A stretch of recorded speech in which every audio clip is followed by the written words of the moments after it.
أعوذ بالله من الشيطان الرجيم بسم الله الرحمن الرحيم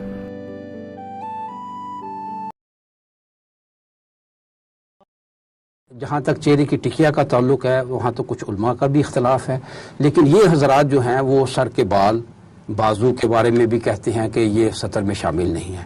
اس کے علاوہ ان کا یہ ہے کہ کہتے ہیں کہ رقص ہے یا موسیقی ہے یا مصوری ہے، تو یہ انسان کی حس لطیف جو حس ہے اس کا ایک لازمی تقاضا ہے ان کے مطابق۔ پھر اس سے بھی آگے بڑھ کر وہ کہتے ہیں کہ داڑھی جو ہے اس کا وہ قرآن پاک میں کہیں حکم نہیں آیا داڑھی کا، اور اسی طرح قرآن پاک میں سود کھانے کا جو ہے وہ حرام قرار دیا گیا ہے۔ جو سود دیتا ہے وہ تو بیچارہ مجبور ہے، اس کا تو بس نہیں چل رہا، اسے تو کوئی دشواری پیش آئی، مشکل آئی، وہ مصیبت میں پھنس گیا تب اس نے لیا۔ اسی طرح وہ قرآن پاک میں جو یہودیوں اور عیسائیوں کو دوست نہ بنانے کا کہا گیا ہے، ان کے بارے میں یہ کہتے ہیں کہ یہ تو اس وقت کا یہ حکم تھا، لہٰذا اقلیتوں کو ایک اسلامی ریاست میں تو اقلیت اور مسلمان جو ہے وہ ایک ہی درجے کے شہری ہوں گے۔ تو میں یہ چاہوں گا کہ آپ اس کے بارے میں ہمیں تفصیلی کچھ بتائیں، تاکہ اگر آپ کی بھی رائے یہی ہو تو ہم سمجھیں کہ بہت سی دنیا کے لیے اسلام ایک بڑا لبرل اور بہت آسان ہو جائے گا، قابل عمل ہو جائے گا بہت سی دنیا کے۔ اور اگر آپ اس کے خلاف ہیں تو پھر یہ ذہن یہ اس طرف لوگوں کے جا رہے ہیں اس کی کوئی صحیح قسم کی تردید ہو سکے۔ یہ جو مسئلہ آپ نے چھیڑا ہے اس کی کچھ نہ کچھ خبریں مجھ تک بھی پہنچتی ہیں، اگرچہ میں کچھ زیادہ ٹیلی ویژن دیکھنے والوں میں سے نہیں ہوں۔ خاص طور پر یہ مباحثے وغیرہ اور یہ چیزیں ہوتی ہیں ذرا لیٹ ایٹ نائٹ، اور میں ذرا جلدی سو جانے کا عادی ہوں تو میں ان کو نہیں دیکھتا ہوں، لیکن مجھے سننے میں آتا رہا ہے کہ اس طریقے سے بعض دانشور جو ہیں اس کام کو کر رہے ہیں جس کا کہ آپ نے حوالہ دیا ہے۔ اب اس کا جو ہے میں دو اعتبارات سے اس کا انالیسس آپ کے سامنے رکھنا چاہتا ہوں۔ ایک تو 1400 سال کی جو اسلام کی تاریخ ہے، بلکہ 1450 سال کی، اس میں اس کا پس منظر کیا ہے، اور ایک جو ہمارا کنٹمپریری جو اس وقت سیناریو ہے دنیا کا، اس کے اعتبار سے اس کے ڈانڈے کہاں ملتے ہیں۔ دیکھیے، ایک فتنہ ابتدا ہی سے شروع ہو گیا تھا، اور وہ فتنہ یہ تھا کہ اللہ کو مانو، اللہ کی کتاب کو مانو، رسول کو ماننا کیا ضروری ہے۔ اس فتنے کو سب سے پہلے یہود نے اٹھایا مدینے میں کہ ہم اللہ کو مانتے ہیں، آخرت کو مانتے ہیں، اچھا رسولوں میں سے بھی اپنے رسول کو مانتے ہیں، حضرت موسیٰ کو مانتے ہیں، کیا ضروری ہے کہ ہم محمد پر ایمان لائیں صلی اللہ علیہ وسلم۔ لہذا ہمیں بھی مومن مانا جائے، ہمیں بھی برابر کا سٹیٹس دیا جائے، جس پر قرآن مجید میں سورہ بقرہ کے دوسرے رکوع کی پہلی آیت ہے، وَمِنَ النَّاسِ مَن يَقُولُ آمَنَّا بِاللَّهِ وَبِالْيَوْمِ الْآخِرِ وَمَا هُم بِمُؤْمِنِينَ۔ ان میں سے کچھ لوگ ایسے بھی ہیں لوگوں میں سے کہ جو کہتے ہیں اللہ پر ایمان رکھتے ہیں اور آخرت پر ایمان رکھتے ہیں، لیکن وہ ہرگز مومن نہیں ہے۔ یہاں آپ دیکھیں گے کہ ایمان بالرسالت بیچ میں سے غائب ہے، اللہ کو مانتے ہیں، آخرت کو مانتے ہیں، اور اس کو فرمایا گیا کہ یخادعون اللہ والذین آمنوا وما یخدعون الا انفسهم وما یشعرون۔ یہ اللہ تعالیٰ کو اور اہل ایمان کو دھوکہ دینا چاہتے ہیں، لیکن وہ دھوکہ صرف اپنے آپ کو دے رہے ہیں، کسی اور کو نہیں، لیکن انہیں اس کا شعور نہیں۔ پہلا فتنہ یہ تھا۔ میں یہاں پر ایک آیت آپ کو سنانا چاہتا ہوں، سورہ نساء میں 150 151 جو دو آیات ہیں اس میں اس مرض کی نشاندہی کی گئی ہے۔ ان الذین یکفرون باللہ ورسلہ ویریدون ان یفرقوا بین اللہ ورسلہ ویقولون نؤمن ببعض ونکفر ببعض ویریدون ان یتخذوا بین ذلک سبیلا اولئک هم الکافرون حقا وَاعْتَدْنَا لِلْكَافِرِينَ عَذَابًا مُهِينًا۔ کہ کچھ لوگ جو ہیں وہ اللہ اور اس کے رسول کا کفر کرتے ہیں اور کہتے یہ ہے کہ ہم تو اللہ اور اس کے رسول میں تفریق کریں گے۔ یفرقون بین اللہ ورسلہ، رسولوں کو مانو نہ مانو کوئی ضروری نہیں ہے، اللہ کو مانو، یعنی اللہ کی کتاب کو مانو، اور رسول کی سنت جو ہے وہ کوئی ضروری نہیں ہے، رسول کو ماننا ضروری نہیں ہے۔ تو یہ جو فتنہ ہے جس کے بارے میں اب قرآن یہ کہہ رہا ہے اولئک هم الکافرون حقا، یہ تو پکے اور کٹر کافر ہیں۔ اس کی ذیل میں پہلی مثال میں نے آپ کو دی یہود مدینہ کی، دوسری مثال تھی منافقین مدینہ کی۔ ان کا بھی کہنا یہ تھا کہ ہم اللہ کو مانتے ہیں، قرآن کو مانتے ہیں، لیکن رسول تو ایک انسان ہے ہم جیسا، اس کے بھی 2 ہاتھ 2 پاؤں 2 کان ہیں، ایک انسان ہے، ساری بشری ضروریات اور جو حوائج اسے بھی لاحق ہے، ان کی ہر بات ماننا کیا ضروری ہے؟ لازمی نہیں ہے۔ اور خاص طور پر جب حضور نے ہجرت کے 6 مہینے بعد قریش کے ساتھ کچھ چھیڑ چھاڑ شروع کی ہے اور ان کے قافلوں کا تعاقب کرنے کا معاملہ کیا، اور 7 مہمیں جو ہیں، 8 مہمیں ہیں جن میں سے 4 میں خود حضور بھی شریک رہے اور 4 میں صرف صحابہ گئے، حضور نہیں گئے، تو 4 وہ غزوات کہلاتے ہیں اور 4 جو ہیں سرایا ہے۔ اس وقت منافقین کے کان کھڑے ہوئے کہ یہ تو کوئی نیا مرحلہ آ رہا ہے اور ہمارے لیے بڑی آزمائش ہو جائے گی، تو انہوں نے کہنا شروع کیا کہ ابھی قرآن میں تو کوئی حکم آیا نہیں جنگ کا، یہ خامخواہ جو چھیڑ چھاڑ محمد کر رہے ہیں صلی اللہ علیہ وسلم، یہ ان کا ایڈونچرزم ہے ایک طرح کا، یہ جو کر رہے ہیں یہ اس سے، ہاں قرآن کے اندر حکم آتا تو ہم مانتے، لیکن یہ کہ انہیں یہ کام ابھی نہیں کرنا چاہیے، ہم نہیں مانیں گے۔ اسی طریقے سے وہ اپنے بعض مقدمات میں جا کے حضور کی بجائے وہ یہودیوں کی عدالتوں کے اندر طے کرا لیتے تھے۔ تو گویا کہ تفریق بین اللہ والرسول یہ پھر منافقین کی طرف سے ہوئی ہے، پہلے یہود پھر منافقین، یہ تو گویا کہ ابتدائی اسلام کے اندر معاملہ ہو گیا۔ اس کے بعد میں 1000 سال کے بعد آ رہا ہوں، ہندوستان میں مغل اعظم اکبر اعظم علیہ ما علیہ، اس کا معاملہ کیا تھا کہ اس نے دین الہی اسی بنیاد پر بنایا۔ اس نے کہا کہ 1000 سال پورے ہو گئے، اور قرآن مجید کی 2 آیات سے معلوم ہوتا ہے، اور یہ پٹی اسے مولویوں نے پڑھائی تھی، وہ ابو الفضل اور فیضی 2 بڑے بڑے علماء تھے جو اس کے 9 رتنوں میں شامل تھے، اس نے پٹی پڑھائی تھی، ورنہ وہ تو چٹا ان پڑھ آدمی تھا۔ پٹی یہ پڑھائی گئی کہ اللہ کا ایک دن 1000 سال کا ہوتا ہے، تو ہر رسالت کا دن بھی 1000 سال ہے۔ اب 1000 سال ختم ہو گئے، اب محمد کی رسالت کا دور ختم ہوا۔ اب ایسا کیا جائے کہ صرف خدا کو ماننے کے اصول پر سب لوگ جمع ہو جائے۔ خدا کو سب مانتے ہیں، کون انکار کرتا ہے؟ کوئی مہادیو کہتا ہے، کوئی پرماتما کہتا ہے، کوئی خدائے گاں کہتا ہے، کوئی اللہ کہتا ہے، کوئی کچھ کہتا ہے، کوئی کچھ کہتا ہے، لیکن سب مانتے ہیں۔ زیادہ یہی ہے نا کہ کچھ لوگوں نے خدا کے نائبین بھی مان لیے، خدا کا انکار تو نہیں کرتے نا۔ اس لیے اب ایسا ہونا چاہیے، اس کا نام اس نے رکھا دین الہی، الہ اللہ کے حوالے سے دین، گویا کہ رسالت کی نفی، کیونکہ سارا جو اختلاف پڑتا ہے وہ شریعت سے پڑتا ہے، اور شریعت کا تعلق رسولوں سے ہے۔ تو اس اعتبار سے قرآن مجید میں سورہ مائدہ میں بھی ہے وَلِكُلٍّ جَعَلْنَا مِنْكُمْ شِرْعَةً وَمِنْهَاجًا، ہم نے ہر رسول ہر امت کے لیے ایک شریعت معین کی ہے، ایک منہاج معین کیا ہے۔ تو شریعتوں اور منہاج کے فرق سے یہ تفرقہ ہوتا ہے، اور ہندوستان کی عظمت کے راستے میں یہی چیز حائل ہے کہ یہاں پہ جو مذاہب کا آپس میں کلیش ہے، وہ ہندوستان کو جو مقام ملنا چاہیے دنیا میں وہ حاصل نہیں کر سکتا۔ لہٰذا اس کو ختم کرنے کے لیے رسول کو ایک طرف رکھ دو، سنت کو ایک طرف رکھ دو، بس اللہ کو ماننے والے۔ اسی دور میں وہ ہما اوسطی تصوف بھی آیا تھا کہ مسجد مندر ہکڑو نور، ایک ہی نور ہے، مسجد ہو یا مندر ہو ایک ہی نور ہے۔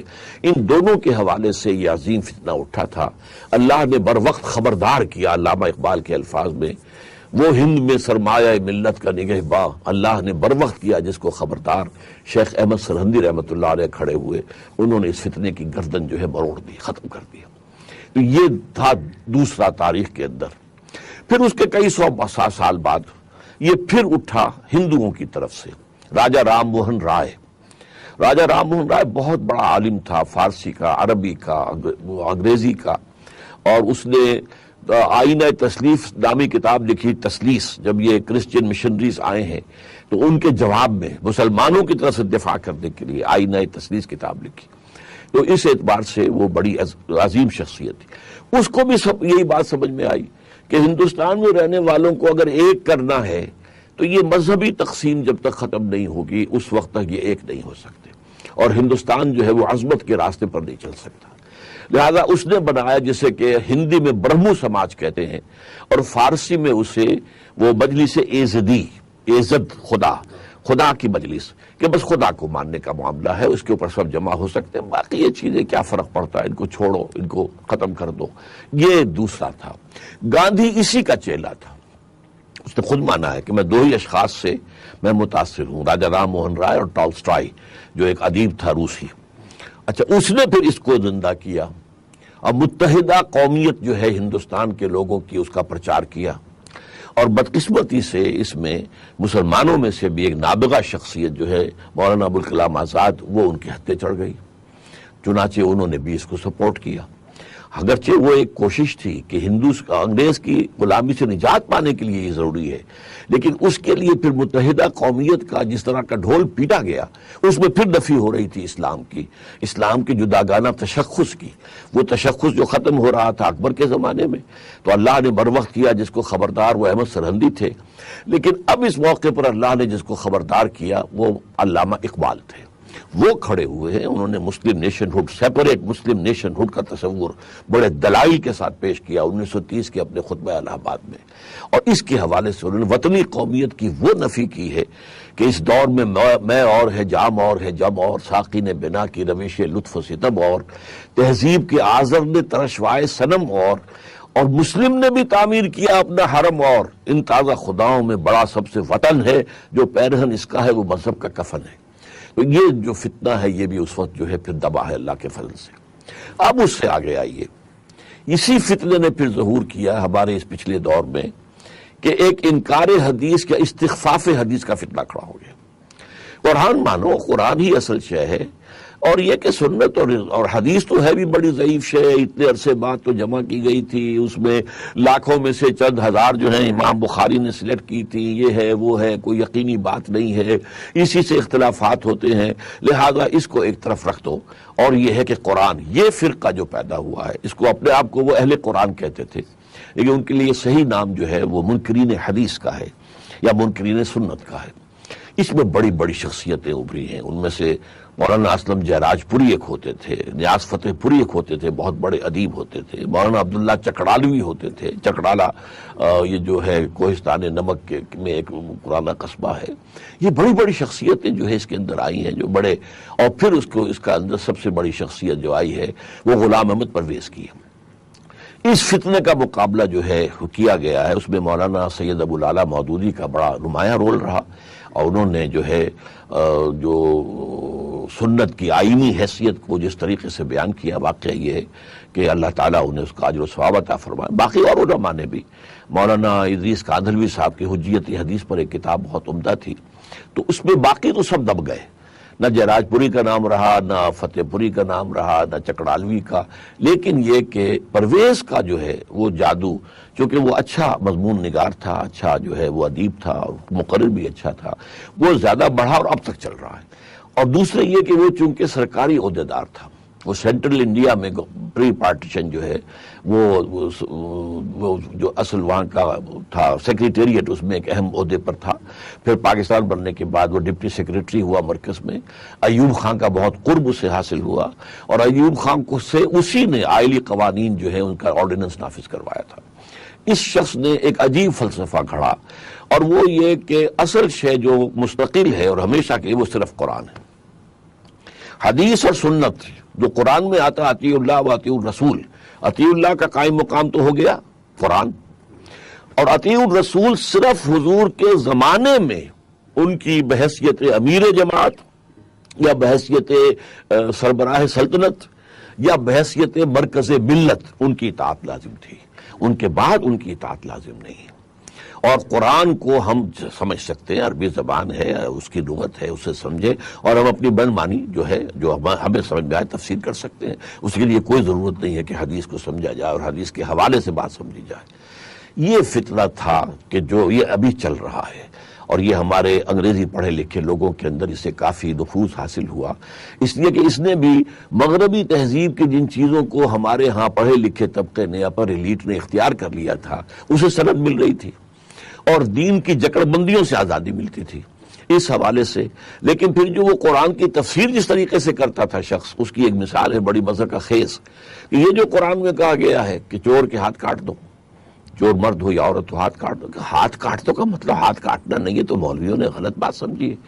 یہ تو اصل میں یہ تھا جیسے کہ محاورے میں کہتے ہیں والدین اپنے بیٹے سے، بیٹے تم نے تو ہمارے ہاتھ کاٹ دیے، مطلب یہ کہ اب ہم کچھ کر نہیں سکتے، تم نے جو بھی قدم اٹھایا ہے اس کے بعد اب ہمارے پاس کرنے کے لیے کوئی آپشن ہے ہی نہیں، تم نے ہمارے ہاتھ کاٹ دی۔ بس اس معنی میں کہا گیا کہ چور کے ہاتھ کاٹ دو، یعنی ایسا معاشرہ برپا کر دو کہ اس میں چوری کی ضرورت ہی نہ رہے، سب کی کفالت کا انتظام ہو جائے، تو چوری کاہے کو ہوگی پھر۔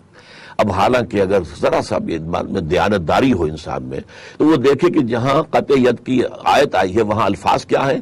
جزام بما کسبا نکالم من اللہ، یہ ہاتھ کاٹنا جو ہے بدلہ ہے ان کے کرتوت کا اور عبرت ہے اللہ کی طرف سے۔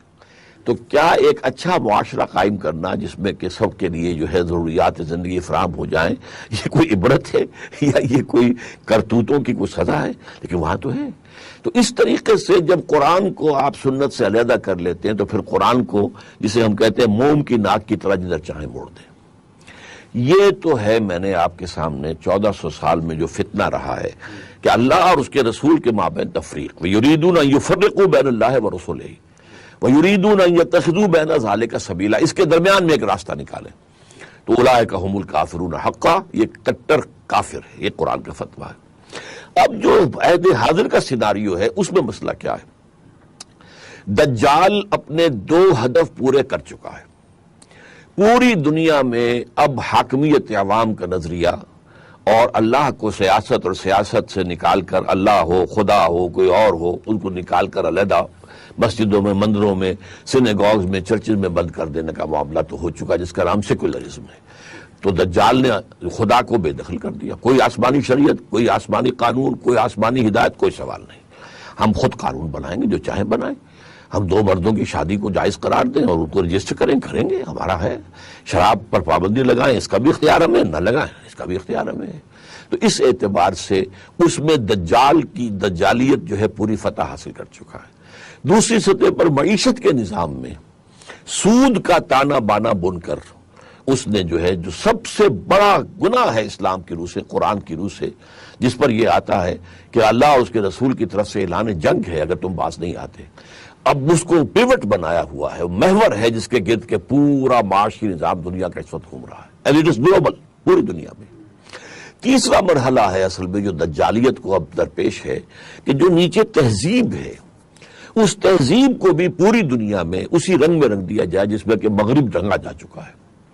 لہٰذا ان کی طرف سے اب جسے وہ سوشل انجینئرنگ کہہ رہے ہیں، جس کے لیے کہ کائرو کانفرنس ہوئی، پھر 5 برس کے بعد بیجنگ کانفرنس ہوئی، پھر کائرو بیجنگ +5 کانفرنس ہوئی، یہ سب کیا ہے کہ یہ سارے رشتے ناتے یہ ان کو دوبارہ سے بلڈ کیا جائے۔ عورت آزاد ہے، اگر وہ پروسٹیٹیوشن کرنا چاہتی ہے آپ کو کیا اعتراض ہے؟ کوئی مرد جو ہے اپنی مسکولر اسٹرینتھ استعمال کرتا ہے، کسی چلا رہا ہے، پیسے لیتا ہے، وہ بھی اپنے جسم کا ایک عضو جو ہے استعمال کرتی ہے، پیسے لیتی ہے، تو who are you to object؟ اسے برا کیوں کہتے ہیں؟ اس کو آپ پروسٹیٹیوٹ کہیں ہی نہ۔ یہ ہوا ہے یونائٹڈ نیشنز کی جنرل اسمبلی میں، اسے کہا سیکس ورکر، وہ سیکس ورکر ہے۔ اسی طرح ملٹری وہ جو ہوتے ہیں، مل ورکر ہوتے ہیں، اور ورکر ہوتے ہیں، فارم ورکرز ہوتے ہیں، سیکس ورکر ہیں۔ اسی طریقے سے جو ہے انہوں نے پورا تانا بانا جو ہے جو سوسائٹی کا شرم، حیا، عفت، عصمت کے سارے تصورات کو جیسے کہ ان کے ہاں ختم ہو چکے ہیں، اب وہ خاص طور پر وہ عالم اسلام میں بڑی تیزی کے ساتھ پھیلانا چاہتے ہیں۔ اب اس کے لیے انہیں چاہیے اعلی کار۔ اعلی کار ان کے جو بھی مسلمان حکومتوں کے سربراہ ہیں وہ تو اعلی کار ہیں ہی ہیں۔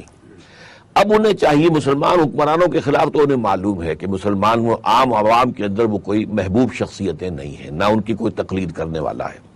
انہیں چاہیے ایسے دانشور کہ جو یہ جو گیپ ہے ویسٹرن سویلائزیشن اور مسلم سویلائزیشن میں اسے وہ پر کر سکے، برج کر سکے۔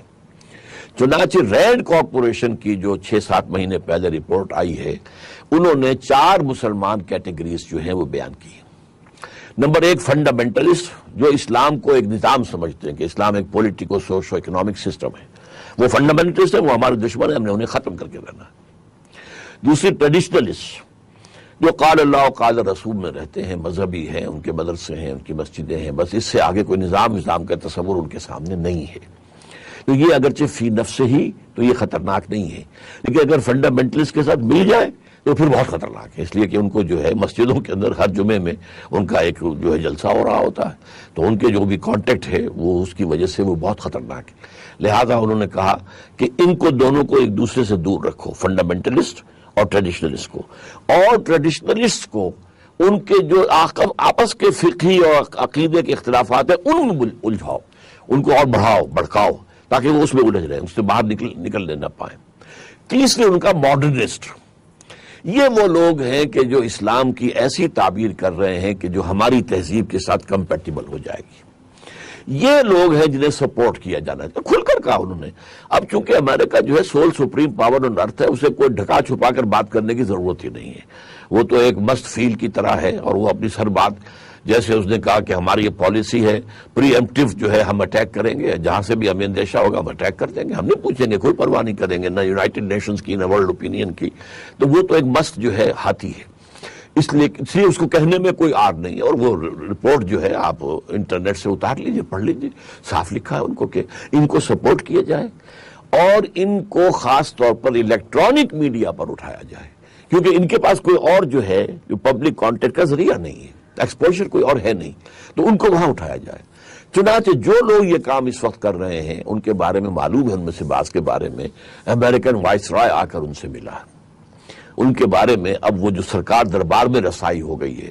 تو اصل میں یہ پوری طاقت جو ہے وہ ہمارا پرویز مشرف جو ہے اس کا نظریہ جو ہے وہ جو روشن خیالی کا ہے، اور اس کے پیچھے جو سول سپریم پاور آن ارتھ جو ہے وہ جو اس کے پیچھے اس کی قوت اور اس کا پیسہ اور اس کے سارے ذرائع اور وسائل استعمال ہو رہے ہیں، پورا ورلڈ میڈیا استعمال ہو رہا ہے، وہ اس کام کے لیے ہے کہ اسلامی تہذیب کی بھی جڑیں کاٹ دیں. اب مثال کے طور پر جب یہ کہتے ہیں کہ یہ پردہ تو بس ایک وقت کا خاص کا کلچر تھا، ٹھیک ہے میں مانتا ہوں، لیکن کیا پری اسلام عربیہ میں کوئی کلچر نہیں تھا؟ کلچر تو تھا. جلباب پہلے سے لفظ عربی زبان میں موجود ہے، بڑی سی چادر جس میں عورت لپٹ کر نکلتی تھی، چہرہ نہیں ڈھانپتی تھی، سر پر بھی ضرور نہیں تھا کہ لے، لیکن باقی اپنے جسم کو ڈھانپ لیتی تھی. تو اسی طریقے سے خمار کا لفظ پہلے سے ان کے ہاں تھا. اوڑھنی وہ سر پر ڈال لیتی تھی، یا جب گھر کا کام کرتی تھی عورتیں تو وہ اس سے اپنی کمر کس لیتی تھی، کہیں جھاڑو دے رہی ہے کچھ اور کر رہی ہے تو اس نے اپنی کمر کس لی. یہ دونوں الفاظ ان کے یہاں موجود تھے. حجاب کا لفظ ان کے ہاں موجود تھا، پردہ تھا نہیں، حجاب کا لفظ تو تھا، پردہ کا لفظ تو تھا. تو اصل میں جو بھی کلچر تھا عرب کا اس میں مائنس پلس کر کے اسلامی کلچر بنا دیا گیا. لیکن اب یہ کلچر ہمیشہ کے لیے ہے، اب یہ مستقل کلچر ہے کہ جو حضور نے بنایا ہے. جیسے حج کا معاملہ پہلے بھی ہو رہا تھا لیکن اس میں کچھ انہوں نے قطر بہت کر دی تھی. قریش جو ہے وہ کہتے تھے ہم تو حرم والے ہیں، حرم کے متولی ہیں، حرم کے باہر ہم نہیں جائیں گے، تو وہ عرفات نہیں جاتے تھے. قرآن مجید نے آ کے اور حضور نے عرفات ہی کو اصل حج قرار دیا، الحج عرفہ، جب سب کو جانا پڑے گا. تلبیہ میں انہوں نے شرک شامل کر دیا تھا، وہ نکال دیا. تو مائنس پلس کر کے اس حج کے نظام کو دوبارہ زندہ کر دیا. تو اس طریقے سے اصل میں جو کچھ ہوا اس میں کوئی شک نہیں ہے کہ عرب کا کلچرل بیک گراؤنڈ بھی اس میں تھا، لیکن اسی میں مائنس پلس کر کے اسلامی کلچر، اسلام کا نظام، اسلامی قانون، یہ ساری کی ساری چیزیں وضع کی گئی.